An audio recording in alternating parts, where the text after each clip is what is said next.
All right. Well, I think many of us are tuning in from different places. I'm in my car. I was just at a press conference it was with Muslims and Christians and Jews for Black Lives. And so I'm calling from my car, not my usual location.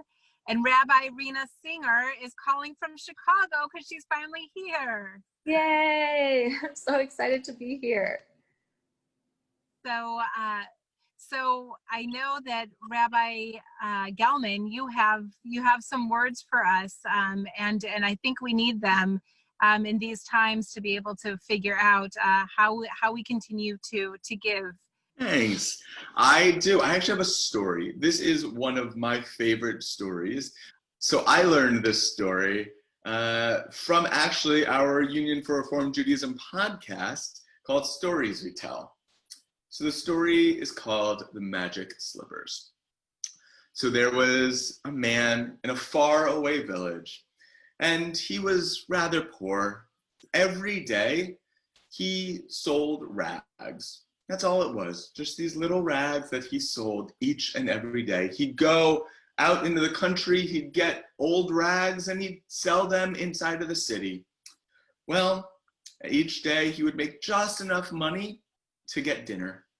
Well, one day he's going around, rags for sale, who wants rags? And he sold enough rags that day, that morning, that he could afford lunch. He couldn't do this for so many years. So he sits down, he buys the most beautiful loaf of bread and a nice warm soup. And he sits down by the river, and oh, he's so excited to eat this. When he catches a noise down the river, and there's a woman with a child, and that woman has given her last pieces of food to the child so that they can eat. The man looks at his food and says, okay, I have enough this time. He gives that whole loaf of fresh bread to that woman and says, for the goodness that you have shown, I want to give this to you. All of a sudden, he gets a tap on the shoulder, turns around, and there is a woman standing there in a big white dress, standing next to a big white horse. And she says, sir, I saw what you have done for that woman, and I want to say thank you. Here is a gift for the goodness that you have shown. He looks down, and he opens a box, and in it are the two most beautiful slippers he has ever seen. Diamond encrusted, gem encrusted on the outside. He puts his hand in, and it is like the nicest memory foam you have ever felt. It is fluffy. Oh, it is so perfect. He looks up to say thank you, and the woman and her horse are gone. Well, he puts those slippers on, and they're so comfortable. He's so happy. He goes walking around, and he's exuding excitement. Rags for sale, rags for sale. I have rags for sale. He sells more rags than he had ever had before. So he buys even more rags and sells even more rags the next day. This goes on and on and on, buying more beautiful rags and selling even more beautiful rags until we catch up with the man a couple of years later, and he has the most beautiful fabric store in all the land. Whenever you want a beautiful dress, you come to him. If you want beautiful upholstery fabric for your couch, you come to him. And he is, of course, decked out in the most beautiful fabrics. And every day, he's still wearing those slippers. And one day, he looks down, and he notices those slippers have gotten a little dirty. He's like, I'm much better than those slippers now. So he tries to get rid of them. He puts them in the trash and brings them out. Well, as soon as he does that, he goes back inside and knock on the door. It's the garbage man. Oh, I was taking out the garbage and I looked down and there were your slippers. I knew they were yours. So I brought them back to you. I'm sure it was a mistake why you threw them out. Sure, they just fell into the trash. He thinks, okay. So he goes and I'm gonna just dig a little hole in my garden here and puts them under a rose bush. Goes back in, cleans up, knock on the door. It's the gardener. Oh, you would not believe it. I was digging up a rose bush to plant a bright new one, and I found your slippers. I don't know how they got under there, but I know that you want them. So here they are. Well, this is a little weird. Thanks. Well, he then goes onto his nice new wooden yacht, because he can afford that now. He goes deep into the ocean and throws them. As soon as he gets back home, he takes a nice bath to get all the salt water off. And once you know it, there's a knock at the door. And it's a fisherman. Hi. The craziest thing just happened. I pulled up all of this great fish, and in my net was your slippers. I knew they were yours, so I brought them back to you. Whoa. Okay. Well, he decides, I'm going to put those slippers back on because clearly I'm supposed to. Well, days go on, and he is now the richest man in the whole town. But as he's strolling through the town one day, he realizes there's a really nice place to go have lunch. So he goes, buys himself a whole meat and cheese platter, and he's so happy he can afford this. He sits down by the river, where down by the river, he sees someone giving their food to someone else who is hungry. And he realizes this is his moment. And he looks down at his slippers and thinks, this is what I'm supposed to do. So he walks over to this woman who has given away clearly her last piece of bread. And he says, I have a gift for you. And he looks down, takes off his slippers, and all of a sudden they are as brand new and shiny and fluffy and memory foamy as they were the first day he got them. And he hands them to her, and she puts them on with the biggest smile. But before she could say thank you, he has gone back into the crowd where he knows that she went on and on, days and days, having the joy and the comfort that he had when he had those slippers. And that is the story of the magic slipper. So one of the things that I'm really thinking about is, what are some of the things that we give away that we know are going to bring people happiness? What are some of the things that we've gotten, that we've found the time to say, like, all right, it's now time to give away? So whatever way the story touches you. Now they're awesome. That was definitely a magical story. I loved it, Rabbi Kalman. Thank you so much. Not able right now to think of something that I've had that have been given away, but in a sense, a lot of what I and we do has a sense of paying it forward. There was a movie about this, but the fact of the matter is, I think all of us do this in some way, and maybe we're not even aware of it. And if we become aware of it or think about it, then maybe we would do it more. The idea is that we may not be able to thank the source of whatever goodness we've received, but we can then share that goodness with someone else. And as I was thinking about this and paying attention to your story, I remembered when I was reading something about teshuvah, about repentance. And sometimes it's just really difficult to do that and ask God for forgiveness, because you really can't find the people that you've offended. And there was this one person who, in fact, was convicted of some crime of racism. And he became educated and he felt very, very badly, but what could he do? But what he did was to immerse himself in the African American community, not being able to undo what he did, but rather to try to do more good in a way of passing it forward. So I think in some ways we all have those golden slippers that have been given, or those magic slippers that have been given to us, gifted to us because of what we did or just by the grace of God. And the way we share them in our own way allows us to continue the blessing. So thank you, Rabbi Gelman. Beautiful. If I can just add one more thing. As I was listening to these wonderful comments, I was thinking of something that each of you were given as a gift, which you have given away, except for the fact that when you give it away, you still have it and you get more. And that is your compassion, your talents, Cantor, your gift of song, your Torah wisdom, your depth, and your caring.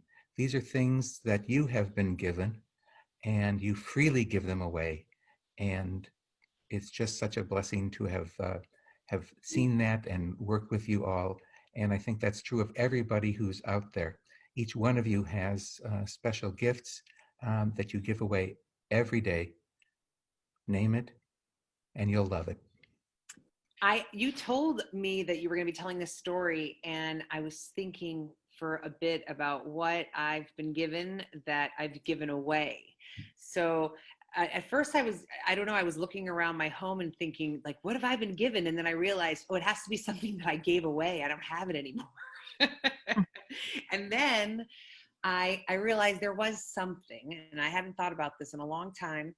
But when I was in college, I was sick, and when I was in the hospital, I had these different people come from different kinds of, demographics and faiths in various parts of pastoral care. And one of them came one day, and she said to me, after getting to know me for a bit, you know what? I'm going to give you something special. And it was just this little bracelet of these green plastic beads with a strung together by a red string. And she told me that it was blessed by a Buddhist monk when she had been sick years ago, and she's worn it for many years, and she gave it to me. And I wore that bracelet. That bracelet, I thought, healed me through every surgery. It was like I had to get permission to wear it at the hospital, with my hospital band. I loved it so much, and I wore it for years. When I was a cantorial soloist in my early 20s, I did like one of my first hospital visits, and I will tell you that I had an encounter with a teenager, and I knew the moment that it was time to pass this bracelet on. But I will say, it was the hardest thing that I have ever given away. I learned a lot about my character. I'm ornery about things that are meaningful to me, like about having to give it away. And it bothered me for a long time. I loved the moment, but afterwards I thought that I had given away my healing power, something that was going to keep me safe. And maybe I was not going to be okay going forward, but it actually let me let go of being a patient. And then I wasn't this sort of sick person anymore, depending on this bracelet. I had released it. So it ended up being an even bigger gift. And I don't know where she went off to, but hopefully she passed it along too. So thanks for reminding me of that. Wow, Cantor Shira, that's a gorgeous story. And yeah, it's really beautiful. I think that what comes to mind for me is the most eye roll, young rabbi response ever. But to me, those shoes are the Torah. And I was just thinking about the ways in which you can learn, stories in the Torah when you're a kid, and they're kind of magical, and they're these stories of our people that you learn, but they're really just stories. And maybe you get a little older and you get bored in Hebrew school and you try to reject them, and you're like, this doesn't make any sense. I was thinking about it specifically with the Joseph story, about how I learned it as a kid, and I imagined, the colorful coat, and I could kind of understand it a little bit because I also fought with my siblings. And then I was like, and I was like, okay, well, what I learned that story is for kids. And then I got a little older and I heard the Joseph and the Technicolor Dreamcoat musical. And, I started to think like, okay, well, this is actually really fun to think about. And it's cool that this became a part of pop culture. then you kind of move past it and you're like, okay, I've heard that story so many times. And then I got even older and I studied the story from the perspective of, you know, Torah and analysis and text. And there's so much richness in that story that I can then carry with me as an adult, and think about, you know, what does it mean to have different ascending and descending of power structures, and what does it mean to perpetuate difficult family systems, and just the kind of process of learning these stories and sometimes trying to give them away, but inevitably having them come back into my life, and then being in a moment and thinking like, okay, you know, this is kind of, this moment in my life is kind of like this story for this reason or that reason, and then saying, okay, now it's my turn to teach this story to people. And that you don't have to be a rabbi or a cantor to teach these stories. It's actually everybody's job to teach these stories so that we can keep having them come back to us and kind of like wash into our lives repeatedly as we get older and relate to them differently. And also that we're supposed to keep relating to them differently and experiencing them as deeply, and continuing to reject them sometimes too, and saying, you know, actually I'm almost 30 and this doesn't make any sense to me. I reject this. But maybe when I'm 50, this story is going to make more sense. And so, yeah, I think that the Torah is a constant process of receiving and giving away, and sometimes rejecting and sometimes embracing. Yeah. Thank you so much. And I love that. And I love that, Rabbi Gelman, as you've shared with us, like, what are, you know, we've all had to think about what are the slippers. And I like thinking about the slippers as teshuvah and what do we do within the community. Or I love thinking about in the bracelet that you shared about Cantor Ben David, the notion that it was actually giving away that being a patient, you know, that actually coming into health and embracing that. And I also love Rabbi Singer bringing in that this is Torah, that what we do, it can be, you know, actually passing on Torah and its deepest meanings, and not being satisfied with one interpretation, but having to go through it many, many, many times. We continue to both learn from it and give it away.